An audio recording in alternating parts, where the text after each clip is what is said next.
بسم اللہ الرحمن الرحیم۔ حدیث پاک میں حضور نبی اکرم روح دو عالم جناب محمد مصطفیٰ صلی اللہ علیہ وسلم نے ارشاد فرمایا، تم لوگ حسد سے بچو کیونکہ حسد نیکیوں کو کھا جاتا ہے، اس طرح جس طرح آگ لکڑی کو کھا جاتی۔ آگ لکڑی کی قاتل ہے، اس لیے لکڑی کو محفوظ رکھنے کے لیے اس کو آگ سے بچانا پڑتا ہے۔ اسی طرح کچھ چیزیں انسانی جسم کے لیے بھی مہلک ہیں۔ جسم کی صحت اور عافیت کے لیے ضروری ہوتا ہے کہ ان مہلک چیزوں سے ان کو مکمل طور پر اپنے جسم کو بچایا جائے۔ ٹھیک یہی معاملہ انسان کی اندرونی شخصیت کا ہے۔ انسان کی روح یا اس کے اندر کی شخصیت ہی دراصل اصل انسان ہوتا ہے۔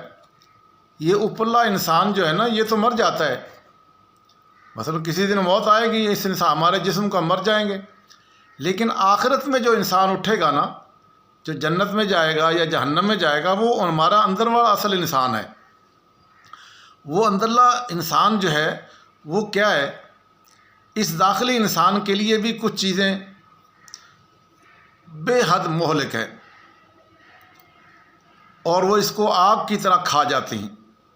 اس لیے انسان کے اپنے فائدے کی بات ہے کہ وہ ان مہلک چیزوں سے اپنے آپ کو اور اپنی شخصیت کو بچائے، اپنے انسانی وجود کا محافظ بن جائے۔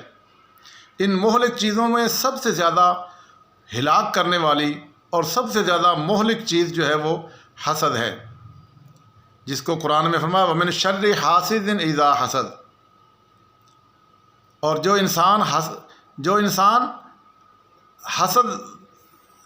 جو انسان حسد کا شکار ہو جائے، وہ یقینی طور پر اپنی روحانی زندگی کا خاتمہ کر لے گا۔ حسد کیا ہے؟ حسد یہ ہے کہ آدمی کسی دوسرے کو اپنے سے زیادہ دیکھے، علم میں، عمل میں، نیکی میں، خوبصورتی میں، عہدے میں، کپڑے میں، پیسے میں، کسی طرح بھی اپنے سے علاوہ دوسرے کو ذرا اونچا دیکھے تو اس سے برداشت نہ ہو، وہ اس کے خلاف جلن میں مبتلا ہو جائے۔ اور اس قسم کی جلن بلا شبہ یک طرفہ طور پر صرف حاسد کو نقصان پہنچاتی ہے، وہ محسود کی بڑائی میں کوئی کمی نہیں کرتی۔ یعنی جس بندے سے حسد کر رہا ہے انسان، وہ بندہ تو تندرست پھر رہا ہے، اللہ تعالیٰ اس کو اور زیادہ نواز رہا ہے، اور میں ہر وقت اندر ہی اندر جلے جا رہا ہوں، ہر وقت کڑتا رہتا ہوں، ہر وقت اس کے لیے بد دعائیں کرتا رہتا ہوں، اور یہ چاہتا ہوں کہ یہ چیز اس کے چھن جائے، اس کے پاس کیوں ہے؟ جب اس پر کوئی مصیبت آئے، جب اس پر کوئی بیماری آ جائے تو میں دل میں بڑا خوش ہوتا ہوں۔ یہ حسد ہے۔ موجودہ دنیا میں جب بھی کسی قسم کی بڑائی کسی کو ملتی ہے تو وہ خدا کا ایک عطیہ ہوتا ہے۔ یعنی اگر کسی کو علم ملا ہے، کسی کو پیسہ ملا ہے، کسی کو عہدہ ملا ہے، اور کسی کو حسن ملا ہے، کسی کو طاقت ملی ہے، کوئی بھی اللہ تعالیٰ کی طرف سے کسی کو اللہ تعالیٰ نے دیا ہے تو وہ اللہ کا عطیہ ہے، دینے والا اللہ ہے، پانے والا اس کا بندہ ہے۔ تو میں کیوں سڑ رہا ہوں؟ میں کیوں جل رہا ہوں؟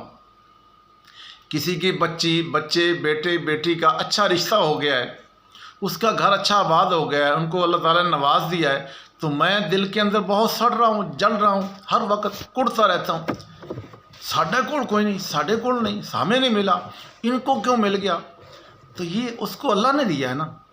اب اللہ تعالیٰ کہہ رہا ہے کہ میں تو اس کو عطا کر رہا ہوں، تو جلتا ہے، تجھے اور جڑاؤں گا اور اس کو عطا کروں گا۔ تو یہ بندہ خدا کی نعمت کا، خدا کی عطا کا گویا انکاری ہوتا ہے، یہ کہتا ہے کیوں ملا؟ اللہ کہتا ہے میں دیتا ہوں، میرا بندہ ہے۔ تو یہ چونکہ اللہ کی تقسیم پہ راضی نہیں، اس لیے بہت بری سزا، دنیا میں بھی سڑتا رہتا ہے، کڑتا رہتا ہے، اور آخرت میں بھی یہی، قبر کے اندر یہی آگ بن جائے گی۔ یہ دراصل خدا ہے جو اپنی مصلحت کے تحت کسی کو ایک چیز دیتا ہے اور کسی کو دوسری چیز، کسی کو کم دیتا ہے، کسی کو زیادہ دیتا ہے۔ ایسی حالت میں کسی کی بڑائی پر حسد کرنا خدا کے قائم کیے ہوئے فطری نظام کے خلاف لڑنا ہے۔ اس قسم کی لڑائی میں کوئی بھی شخص کامیاب نہیں ہو سکتا، البتہ خدائی فیصلے کا اعتراف نہ کرنے کی بنا پر وہ خود اپنے آپ کو ہلاک کر لیتا ہے، اور نتیجہ کیا ہوتا ہے؟ فرمایا اس کی نیکیاں اور اس کی شخصیت کو جتنی بھی عبادتیں وہ چاہے مرضی کچھ الٹا لٹک کے وظیفے چلے کرتا رہے، عبادتیں ولی اللہ بنا پھرتا رہے، وہ ساری کی ساری اس کی شخصیت کو بھی، اس کی نیکیوں کو بھی وہ جلن جو ہے نا، وہ حسد اس کو جلا کے بھسم کر دیتا ہے۔